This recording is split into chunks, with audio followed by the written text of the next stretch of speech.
الحمدللہ رب العالمین والصلاة والسلام علی سید الانبیاء والمرسلین وعلی آلہ واصحابہ اجمعین الی یوم الدین۔ الحمدللہ آج 27 اگست 2023 کو سنڈے کے دن ہمارا یہ پبلک سیشن نمبر 109 منعقد ہونے جا رہا ہے۔ آپ کے سوالات ریئل ٹائم یہ پرچیوں کی شکل میں میرے پاس آ چکے ہیں، انشاءاللہ انہیں میں بعد میں ڈسکس کروں گا۔ پہلے ایک کرنٹ ایشو جو آج کل پاکستان کے مین سٹریم میڈیا کی بھی زینت بنا ہوا ہے اور سوشل میڈیا کے اوپر تو کافی دل دہلا دینے والی انفارمیشن سامنے آ رہی ہیں، اور وہ ہمارے صوبہ سندھ کے اندر رانی پور ایک جگہ ہے، وہاں پر ایک پیر صاحب ہیں اسد شاہ کے نام سے، ان کے گھر میں جو ظالمانہ قتل ہوا ایک کام کرنے والی بچی کا، فاطمہ جس کا نام تھا، بمشکل اس کی 10 سال عمر تھی۔ گھر والوں نے پیر صاحب کی خدمت کے لیے چھوڑا ہوا تھا، ظاہر ہے کہ جہالت عام ہے، اس طرح بچیاں لوگوں کے گھروں میں چھوڑنا خدمت کرنے کے لیے نہ تو یہ شرعی اعتبار سے حلال ہے اور نہ پاکستان کے قانون کے مطابق یہ حلال ہے۔ لیکن آپ کو پتہ ہے کہ ہم لوگ نہ دنیا کے ساتھ مخلص ہیں، نہ دین کے ساتھ، نہ اپنی آخرت کے ساتھ۔ صدیوں سے استحصال ہو رہا ہے غریب عوام کا، ان کی غربت اور جہالت دونوں کا فائدہ اٹھایا جاتا ہے، اور یہ جو پیر طبقہ ہے بالخصوص، ان کے علاوہ بھی وڈیرے، بڑے بڑے جاگیردار، پیسے والے لوگ صدیوں سے غریب لوگوں کا استحصال کرتے آئے ہیں۔ اسی کی ایک نمائندہ مثال یہ رانی پور والا واقعہ ہے۔ میڈیا کے ذریعے آپ کو کافی زیادہ تفصیلات اس کی معلوم چل گئی ہوں گی، میں ظاہر ہے کہ اس لیول پہ اتر کے تو وہ ساری گفتگو نہیں کر سکتا، وہ آپ کو آلریڈی معلوم ہے۔ میں تو اس کے ان پہلوؤں کے اوپر گفتگو کروں گا جو ہمارے اس پلیٹ فارم کا تقاضا ہے کہ ہم حق کے لیے آواز بلند کریں۔ افسوس کی بات یہ بھی ہے کہ سندھ میں پچھلی 3-4 دہائیوں سے اس سیاسی جماعت کی حکومت ہے کہ جو اپنے آپ کو ڈیموکریسی کا چیمپئن کہتی ہے اور اپنے زوم میں وہ کارل مارکس کے نظریات کو آگے لے کے چلنا چاہتے ہیں، لیکن پریکٹیکلی وہاں پر اسی طریقے سے فیوڈلزم جاری ہے، پیر فقیری کی فارم کے اندر، اور یہ سارے پیر فقیر تمام جماعتوں کے اندر اعلیٰ پوسٹوں کے اوپر بیٹھے ہوئے ہیں۔ حکومتیں جب بنتی ہیں، خواہ وہ پیپلز پارٹی کی حکومت ہو، مسلم لیگ کی ہو یا پی ٹی آئی کی ہو، آپ کو وہی چہرے نظر آئیں گے، ان کے اپنے معاملات اسی طریقے سے چل رہے ہیں۔ ہاں، صرف ٹی وی میں تقریر کرنے کے لیے، جلسوں میں بنیادی انسانی حقوق کی آواز اٹھانے کے لیے آپ کو یہ سرگرم نظر آئیں گے، لیکن پریکٹیکلی ان کی اپنی زندگیاں ان تمام چیزوں سے آ رہی ہیں، بلکہ یہ اس پورے سسٹم کے بینیفیشری ہیں کہ یہ غریب لوگوں کا اور جاہل لوگوں کا استحصال کر رہے ہیں۔ خود دیکھیں کہ ان کی اولادیں کتنی پڑھ لکھ گئی ہیں، دوسرے ملکوں سے پڑھ کے آئی ہوئی ہیں، لیکن اپنے علاقوں میں، نہ بلوچستان کے اندر اور نہ سندھ کے اندر، یہ لوگ سکولز اور کالجز یا یونیورسٹیز کو پروموٹ کرتے ہوں، بالکل آپ کو ایسا نظر نہیں آئے گا۔ یہ چاہتے ہیں کہ عوام جاہل رہے اور اس طریقے سے ہم انہیں اپنا غلام بنا کر رکھیں، کیونکہ جب جہالت دور ہوتی ہے تو سب سے پہلے ان لوگوں کی جو چودراہٹ ہے وہ سٹیک پہ لگ جاتی ہے، جن لوگوں نے لوگوں کی جہالت کا فائدہ اٹھایا ہوتا ہے۔ یہ اتنے بڑے 2 ہتھیار ہیں ان کے پاس، ایک جہالت اور دوسرا غربت، کہ جس کے ذریعے یہ کچھ بھی کر سکتے ہیں۔ ورنہ کس کا دل کرتا ہے کہ چھوٹے سے بچے، ہم خود بچوں والے ہیں، دوسروں کے گھروں میں خدمت کے لیے چھوڑ دیں، اور اس کے بعد کہ جب اس طرح کی چیزیں بھی باہر نکلتی ہیں، لوگ کہتے ہیں آج کل کے پیر فقیر جو ہیں وہ راہ راست سے ہٹ گئے ہیں اس لیے واقعات آ رہے ہیں. ان سے پہلے بھی جتنے لوگ ہیں وہ اسی قسم کے تھے. پہلے سوشل میڈیا نہیں تھا، ویڈیوز نہیں بنتی تھیں، خبریں باہر نہیں نکلتی تھیں، لوگ ڈرتے تھے بات کرتے ہوئے کیونکہ پورے خاندان غائب کروا دیے جاتے تھے. کس وجہ سے؟ کہ اگر کوئی حق کے لیے آواز بلند کرے، حکومتوں میں بیٹھے ہوئے لوگ انہی پیروں فقیروں کے جاگیرداروں کے بینیفیشری ہوتے تھے اور یہ ان کے بینیفیشری ہوتے تھے. اس وجہ سے کوئی آواز بلند نہیں کرتا تھا، پورا خاندان قتل ہو جاتا تھا. یہ آج بھی یہ جدید جو اس دور کے اندر آپ کو سچائی کے لیے آواز اٹھانا آسان ہو گیا میڈیا کی برکت سے، تو یہ بھی آپ گوروں کو دعائیں دیں کہ اللہ تعالیٰ انہیں ہدایت دے. یہ انہوں نے ایک بہت بڑا کام کر دیا، ادروائز ہمارے بڑوں نے تو ہمیں جاہل ہی رکھا. اب اس طرح کی صورتحال کے اندر سب سے پہلے تو میں ایجوکیٹ کروں گا مسلم عوام کو کہ آپ کب تک اپنے مذہبی پیشواؤں کے ہاتھوں، جاگیرداروں کے ہاتھوں، پولیٹیشنز کے ہاتھوں اس طرح یرغمال بن کے رہیں گے. یہ کون سا اسلام ہے کہ آپ چھوٹے چھوٹے بچے اور بچیاں ان سو کالڈ پیروں کے اور بزرگوں کے حوالے کرتے ہیں، اور اس حمام کے اندر سارے ہی ننگے ہیں. 2 ہفتے پہلے ہم ایک جج کو ڈسکس کر رہے تھے، اس کے گھر میں ایک ملازمہ تھی، اس کی کتنی پٹائی کی جاتی تھی. جس طرح یہ اسد شاہ جو پیر ہے، اس کے گھر میں بھی اس کی بیوی اس کی پٹائی بھی کرتی تھی. وہی سیم صورتحال، اس کے جسم میں بھی کیڑے پڑ گئے، ہڈی ٹوٹی ہوئی تھی جب اس کی لاش کو غسل دے رہے تھے. لیکن وہ غریب طبقہ تھا، خاموش ہو گیا اور انہیں دبا کر ان لوگوں نے یہ بیان دینے پر مجبور کیا کہ یہ بیماری کی وجہ سے مری ہے. اور وہاں کے ڈاکٹرز بھی ساتھ ملے ہوئے ہیں، پولیس بھی ساتھ ملی ہوئی تھی.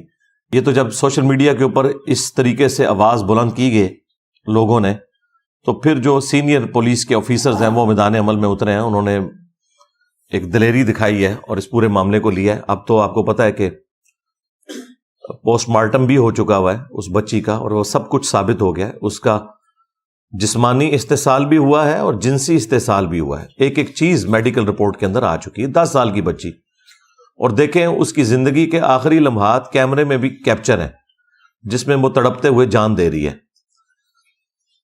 پہلے اس کی ورڈک آئی تھی کہ ہم تو بڑے نیک لوگ ہیں، ہم تو اپنے ملازمین کو بھی اپنے ساتھ اپنے کمرے میں سلاتے ہیں کیونکہ گرمی ہوتی ہے، اور کیمرے ہم نے اسی لیے لگائے ہوئے ہیں کہ تاکہ یہ ملازمین چوری نہ کریں. اور بقول پیر کے کہ وہ ویڈیو ہم نے خود عام کی تھی یہ بتانے کے لیے کہ یہ اپنی نیچرل ڈیتھ مری ہے، یہ بیمار تھی. اور میڈیکل رپورٹ بھی جعلی بنوا لی انہوں نے. وہ تو جب اس کی لاش کا پوسٹ مارٹم ہوا ہے تو سارے معاملات کھل گئے کہ سب کے سب لوگ ملے ہوئے تھے، چاہے پولیس ہو، خواہ ڈاکٹرز ہوں، اور خواہ ان کے اپنے مریدین ہوں. حتیٰ کہ وہ جو کچے کے علاقے کے ڈاکو ہیں وہ اب ویڈیوز بنا کے یہ کہہ رہے ہیں کہ ہمارے پیر صاحب کے بارے میں جس نے بھی کوئی گفتگو کی ہم اسے نہیں چھوڑیں گے. یعنی ڈاکو بھی ان کی سپورٹ میں نکل آئے. یہ ان کی فضیلت کے لیے کافی ہے یہ بات. وہ صحافیوں کو، پولیس کو، میڈیا کے لوگوں کو دھمکیاں لگا رہے ہیں. تو یہ سارے ایک دوسرے کے بینیفیشری ہیں کیونکہ یہی وڈیرے اور پیر انہیں پالتے ہیں ڈاکوؤں کو، اور ان کے ذریعے عوام کے اوپر اپنی دھاک بٹھا کے رکھتے ہیں اور وہ ان کے لیے کام کرتے ہیں. بہرحال اس وقت میڈیا کے اندر جتنی اس کی آواز بلند ہوئی ہے اور جس طریقے سے ٹیک اپ کیا ہے ہماری پولیس نے اور باقی اداروں نے، تو مجھے لگ رہا ہے کہ انشاءاللہ یہ منطقی انجام تک معاملہ پہنچے گا. اور وہ تو جیل کے اندر ہے، اس کی بیوی غائب ہے، پری ریسٹ بیل لی ہوئی ہے، لیکن ظاہر ہے کہ وہ بیل تو خارج ہو جائے گی، وہ زیادہ عرصہ نہیں بیل رہتی. جس طرح وہ جج کی وائف کی بھی فارغ ہو گئی تھی اور وہ بھی اندر ہے، جج کو بھی اس کو نوکری سے فارغ کر رہے ہیں. اس کے ساتھ بھی اب اس طرح کا معاملہ انشاءاللہ مستقبل میں ہوگا. شواہد کی بنیاد کے اوپر لگ رہا ہے کہ یہ اب بچنے والا نہیں انشاءاللہ تعالی. تو میں عوام الناس سے ریکویسٹ کر رہا تھا کہ آپ لوگ بھی ان کے ہاتھوں یرغمال نہ بنیں. خدا کے لیے اپنے دین کی حفاظت کریں، اپنی آخرت کی حفاظت کریں، اپنی اولاد کی حفاظت کریں. یہ مذہبی پیشوا اور جو امیر لوگ ہیں ہمیشہ سے استحصال کرتے ہیں.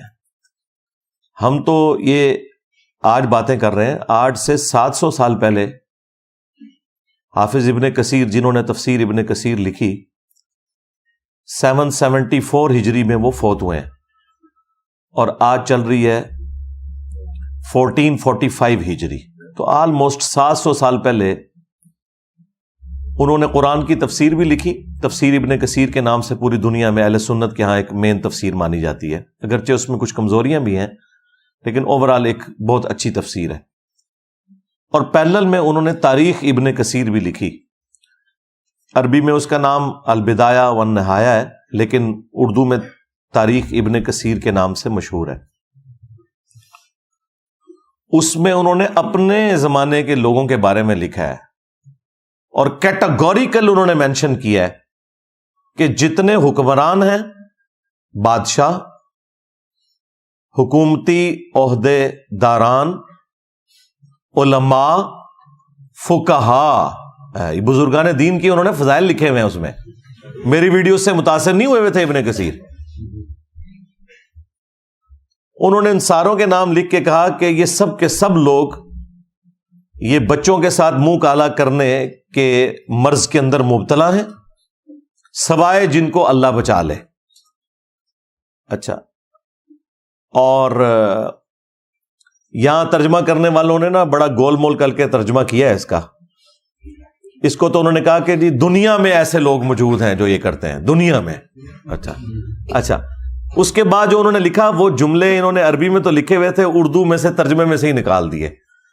حافظ ابن کثیر نے لکھا کہ ماں باپ کی یہ ذمہ داری ہے کہ وہ اپنے بچوں کی پہنچ سے ان بزرگان دین کو دور رکھیں. یہ لکھا ہوا تھا انہوں نے، یہ انہوں نے نکال دیا کیونکہ پورا مدرسہ سسٹم اس کے اوپر چل رہا تھا. تو یہ صرف پیر فقیر یا علماء کا مسئلہ نہیں، سب کا ہی مسئلہ ہے. لیکن ٹارگٹ دیندار طبقہ اس لیے زیادہ ہوتا ہے کہ وہ کسٹوڈین ہے، وہ کہتے ہیں ہم ٹھیکیدار ہیں دین کے. تو بھائی چوپڑیاں نالے دو اس طرح نہیں ہو سکتا. دونوں جہانی مٹھے باہو، آپ کہیں جی میں دونوں چیزیں پیرلل میں ساتھ لے کے چلوں، اس طرح نہیں ہوگا. اگر آپ دنیا میں عزت کلیم کر رہے ہیں قرآن و سنت اور دین کے نام کے اوپر، تو اب جب آپ ایکسپوز ہوں گے تو آپ کے ساتھ ذلت والا معاملہ بھی دوہرا ہوگا کیونکہ آپ نے عزت اس کی بنیاد پہ کمائی ہوئی تھی. اب یہ تو عوام کے لیے میرا ایک میسج تھا، بلکہ ہماری تو پوری کی پوری دعوت عوام کو ایجوکیٹ کرنے کی ہے. رہ گئے یہ پیر فقیر طبقہ یا علماء کا طبقہ، ان کے لیے بس میں اتنا ہی کہوں گا، ان میں جو اچھے لوگ ہیں ان کو چاہیے کہ فرنٹ سے لیڈ کریں، اور جو ان کے اندر یہ کالی بھیڑیں گھسی ہوئی ہیں، بلکہ یہ کالی بھیڑوں میں جو 2-3 سفید ہیں وہ ان کالی بھیڑوں کو ایکسپوز کریں.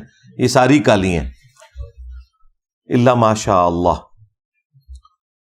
لیکن اکا دکا لوگوں کے سوا آپ کو کسی کا بیان نظر نہیں آئے گا. بڑے لوگوں میں سے تو کسی کا بیان نہیں ہے، کسی پیر کا، کسی بڑے مفتی کا کوئی بیان آپ کو نظر نہیں آئے گا جو ان کے ہیڈز ہیں کہ وہ اس طرح کے واقعات کو کنڈیم کریں. خصوصاً اب جب واقعہ آیا تو سامنے ان کا بیان آنا چاہیے. ویسے تو یہ چھوٹی چھوٹی بات کے اوپر جو ہے وہ سڑکوں کے اوپر نکل آتے ہیں، روڈز بلاک کر دیتے ہیں، احتجاج کرتے ہیں، دھرنے دیتے ہیں. اب یہ کہاں مر گئے ہیں؟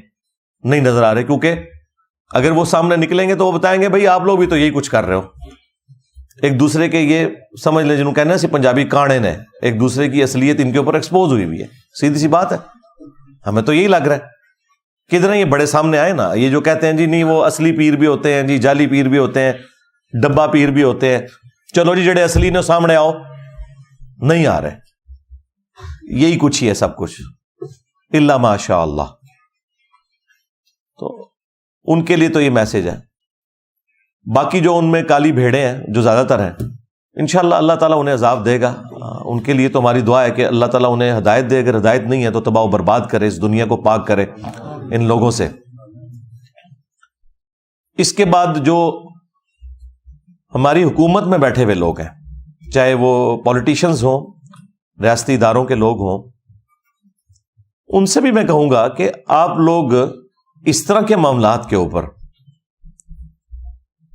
سینسٹیو ہو کر یہ سمجھتے ہوئے کہ یہ بچے ہمارے ہی بچے ہیں، اگر آپ کے بچوں کے ساتھ کوئی ایسا معاملہ ہوتا تو آپ لوگ کیا کرتے؟ آپ لوگ ان تمام معاملات کے اندر ان بچوں کو اپنا بچہ سمجھتے ہوئے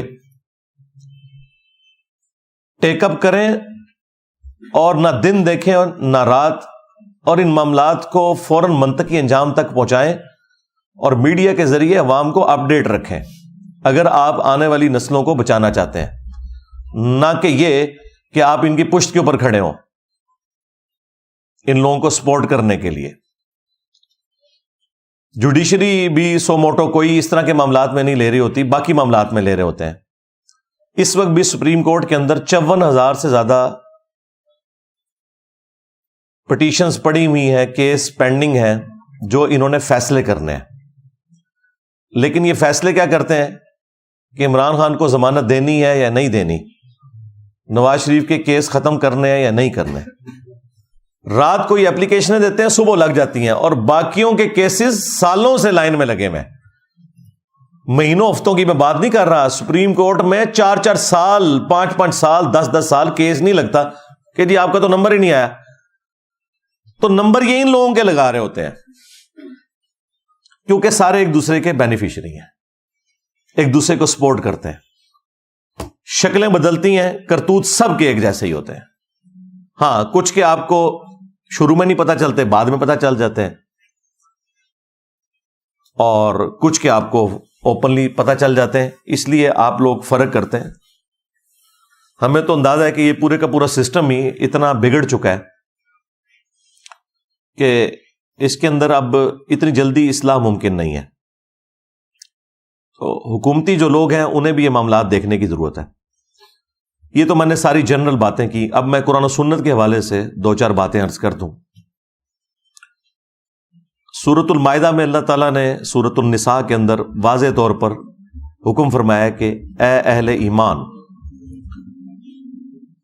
اللہ کے لیے کھڑے ہو جاؤ انصاف کے لیے گواہی دیتے ہوئے۔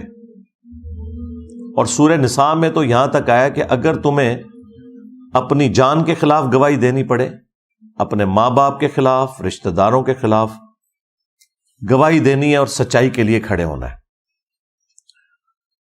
اس طرح کے سارے معاملات کے اندر بھی جو لوگ گواہ ہیں انہیں پتہ ہے کہ ریئل ٹائم کیا ہوا ہے، انہیں بالکل گواہی دینے میں کوئی آر محسوس نہیں کرنی چاہیے اور دلیری سے گواہی دینی چاہیے۔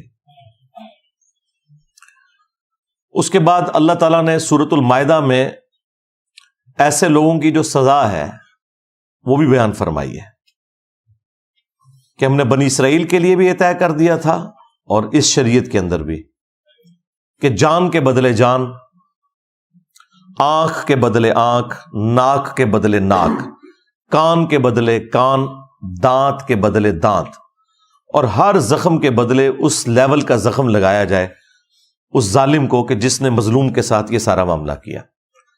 اس طرح کے جتنے واقعات رپورٹ ہوتے ہیں، جو تکلیف ان لوگوں نے ان بچوں کو دی ہوتی ہیں، یہ ساری تکلیف انہیں دینی چاہیے اور اعلانیہ دینی چاہیے۔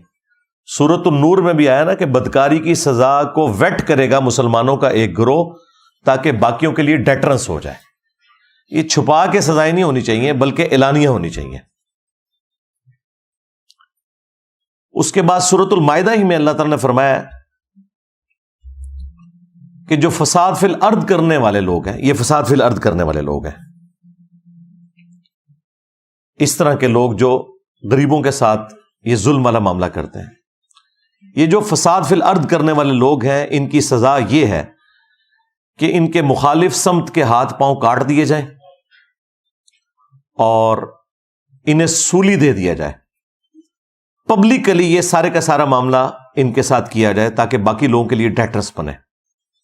اس طرح کے جتنے بھی پیر فقیر لوگ ہیں یا حکومتی عہدے داران ہیں جو اس طرح کے معاملات کے اندر ملوث ہیں، ان کو اس قسم کی سزائیں ہونی چاہیے۔ اور یہاں تو قتل والا معاملہ بھی اس میں ایڈ ہو گیا، وہ تو بہت ہی سینسٹیو ایشو ہے۔ سورۃ المائدہ میں ہی اللہ تعالیٰ نے فرمایا کہ بس 2 استثناء ہے، ایک جان کے بدلے جان یعنی قتل کے بدلے قتل، اور دوسرا فساد فی الارض۔ ان 2 کیسز میں تو کسی کی جان لی جا سکتی ہے اور وہ بھی جوڈیشری کے تھرو، ہر شخص قانون ہاتھ میں نہیں لے گا۔ اس کے سوا جس نے کسی ایک جان کو بھی قتل کیا، گویا اس نے پوری انسانیت کا قتل کر دیا۔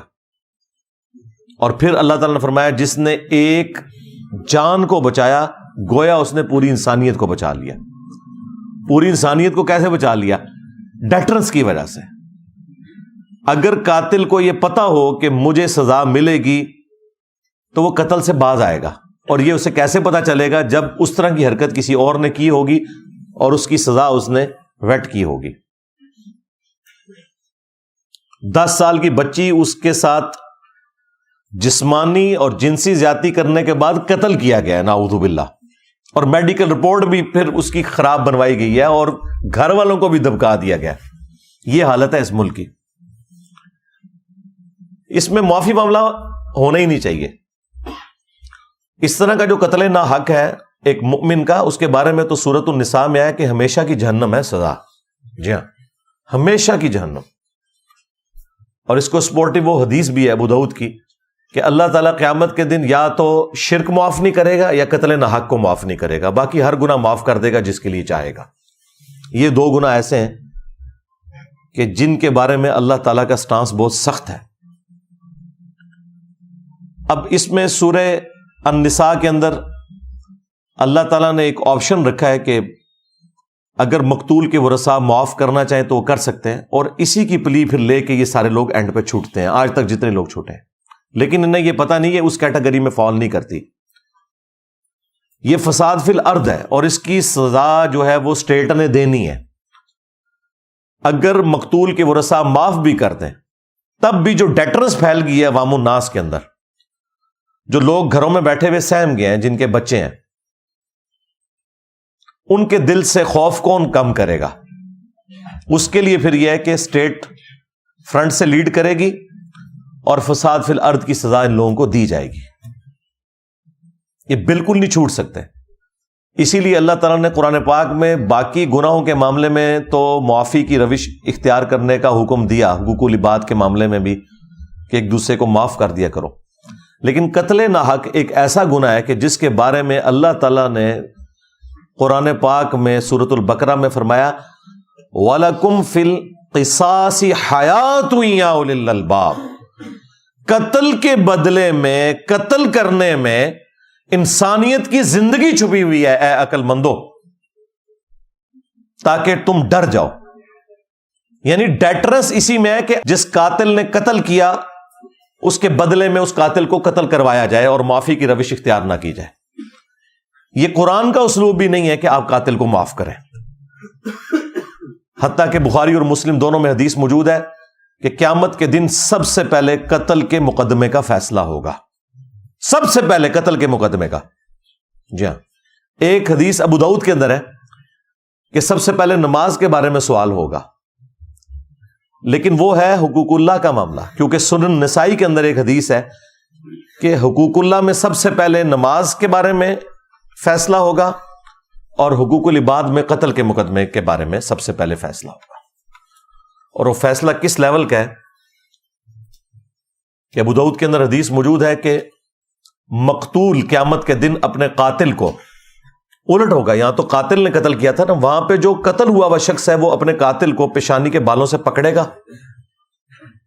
اس حال میں کہ اس کی اپنی رگوں سے خون بہ رہا ہوگا, اور وہ اسے گھسیٹتا ہوا اللہ تعالیٰ کی بارگاہ کے اندر پیش کرے گا. اللہ تعالیٰ کے عرش کے پاس پہنچ جائے گا اور کہے گا کہ یا اللہ آج مجھے انصاف چاہیے کہ اس نے دنیا میں میری جان کیوں لی تھی. اتنی اللہ سے فرینکنس ہے مقتول کی کہ وہ قاتل کو پیشانی کے بالوں سے پکڑ کے اللہ کے پاس پہنچ جائے گا. یہی حدیث جب سنن نسائی میں آئی ہے تو اس میں وہ صحابی کہتے ہیں کہ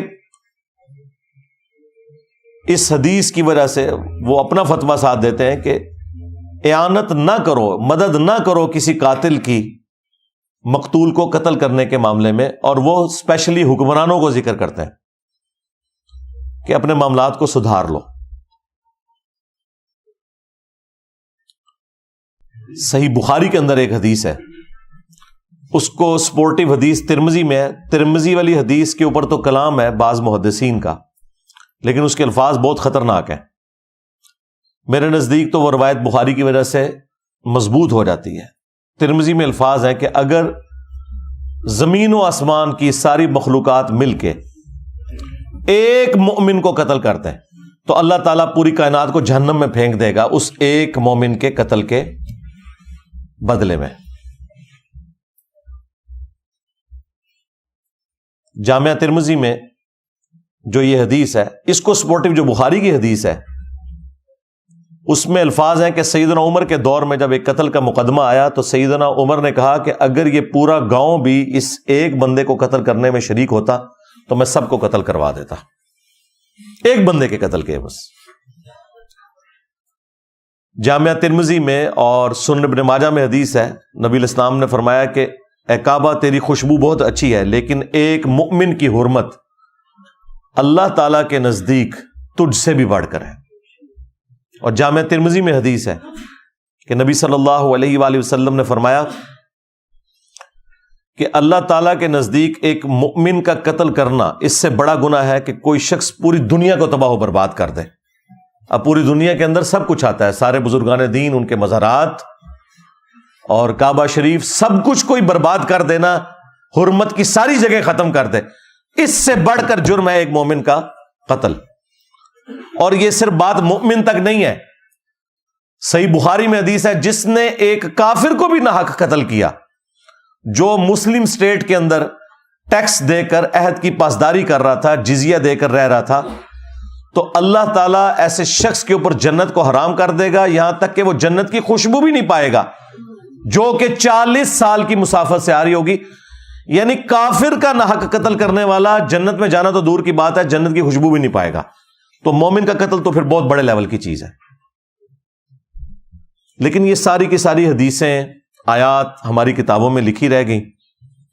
پریکٹیکلی مسلمان اس وقت دنیا کے امن کے لیے ایک خطرہ ہی بنے ہوئے ہیں تھوڑے سے ہیں, زیادہ تر مسلمان تو ایسے نہیں ہیں, لیکن وہ تھوڑے اتنے ڈومیننٹ ہیں کہ اس دنیا کو انہوں نے جہنم بنا دیا. پاکستان کو تو بنا دیا ہے جہنم آپ کے سامنے. نہ مسلمانوں کی جان مسلمانوں کے ہاتھ سے محفوظ ہے اور نہ نان مسلمز کی جان ان لوگوں کے ہاتھ سے محفوظ ہے. جب چاہتے ہیں جس کے اوپر چاہتے ہیں چڑھ دوڑتے ہیں اور ایک سمجھ لیں لا قانونیت والا معاملہ نظر آتا ہے. اس لیے میں نے قتل ناحق سے متعلق یہ ساری حدیثیں فی البدی بیان کی, اور یہ اتنی دفعہ میں نے بیان کی ہیں کہ وہ مطلب مجھے کوئی بیٹھ کے کوئی رٹا نہیں مارنا پڑتا. یہ آپ رات کو 12 بجے بھی اٹھا کے مجھ سے آیات اور احادیث سنیں, کیونکہ اس ملک میں تو آئے دن یہ احادیث ہمیں بیان کرنی پڑتی ہیں کہ خدا کے لیے بیسک ہیومن رائٹس کا کوئی خیال کریں, یہ دنیا کو رہنے کے قابل چھوڑیں, خواہ انڈیویجول لیول پہ ہو خواہ جماعتی لیول کے اوپر ہو, ایک دوسرے کی جان کی قدر کریں. اور اس میں آخر میں حکمرانوں کے لیے میسج ضرور دوں گا جنہیں بڑا شوق ہے پوسٹ حاصل کرنے کا, لیکن میں ببانگ دوہل کئی ویڈیوز میں کہہ چکا ہوں کہ حکمرانوں کی تو جہنم کنفرم ہے, الا ماشاء اللہ کو بچ جائے تو بچ جائے, حکمران نہیں بچتے. انہیں بڑی شیروانیاں پہننے کا اور بڑی ٹائیاں لگانے کا, بڑے بیج لگانے کا شوق ہے, انہیں پتہ نہیں ہے کہ یہ پوسٹ کتنی خطرناک ہے. بخاری اور مسلم دونوں میں حدیث ہے کہ بدترین گڈریا وہ ہے جو کسی قوم کے اوپر گڈریا ہے, یعنی حکمران ہے, اگر اس نے انصاف نہ کیا تو وہ جنت کی خوشبو بھی نہیں پائے گا. ہاں جی, خوشبو بھی نہیں پائے گا. ایک اور حدیث ہے بخاری اور مسلم میں, تم میں ہر شخص نگہبان ہے, اس سے اس کی رعیت کے بارے میں پوچھا جائے گا. پھر نبی الاسلام نے اسے کھولا اور فرمایا کہ ایک خاوند اپنی بیوی اور بچوں کے اوپر حکمران ہے, اگر ان کے ساتھ انصاف نہ کیا تو اس کی پکڑ ہوگی. ایک بیوی اپنے خاوند کے مال اور بچوں کے اوپر حکمران ہے, اس سے اس کے بارے میں پوچھا جائے گا. اور ایک حاکم وقت اپنی رعایا کے اوپر نگہبان ہے, اس سے اس کے بارے میں پوچھا جائے گا. کامیاب ہو گیا تو ہو گیا, ادروائز تو جہنم پھر پکی ہو گئی. ہاں, اگر کوئی اچھا حکمران ہے اس کے بارے میں بخاری مسلم میں حدیث ہے کہ 7 لوگوں کو اللہ کے عرش کا سایہ ملنا ہے, ان میں سے پہلے نمبر پہ عادل حکمران ہے. ہاں, وہاں پہ بھی مرتبہ اوپر ہے, لیکن یہ پھر آپ کو ڈھونڈنے سے بھی نہیں ملے گا کوئی, یہ بڑا مشکل کام ہے. اس لیے اگر پوسٹ سنبھالی ہے تو میرے بھائی ان پوسٹ کے تقاضے بہت زیادہ ہیں. ذمہ داری پھر یہ نہیں ہے کہ آپ نے پریولیجز ہی لینے ہیں, نہیں, رسپانسبلٹی بڑھ جائے گی. اللہ کے حضور پھر کوئی چھڑوانے والا نہیں ہوگا اگر آپ نے اپنی پوسٹ کے ساتھ انصاف نہیں کیا اور اپنے معاملات کو صحیح طریقے سے نہیں لے کر چلیں۔ ہم تو حکمرانوں کو بار بار اس طرح کے معاملات کے اندر جھنجھوڑتے رہتے ہیں، چیزیں ہائی لائٹ کرتے رہتے ہیں، اور عوام الناس کو تو خیر مسلسل ایجوکیٹ کر رہے ہیں کہ اپنے معاملات کو سدھاریں، کسی کے اوپر آپ ڈپینڈنٹ نہ ہو، اپنے آپ کو ایجوکیٹ کریں۔ اس کے باوجود اگر اس طرح کے کوئی معاملات ہوتے ہیں تو پھر ہمیں اپنی غلطیوں کے اوپر بھی غور کرنا چاہیے۔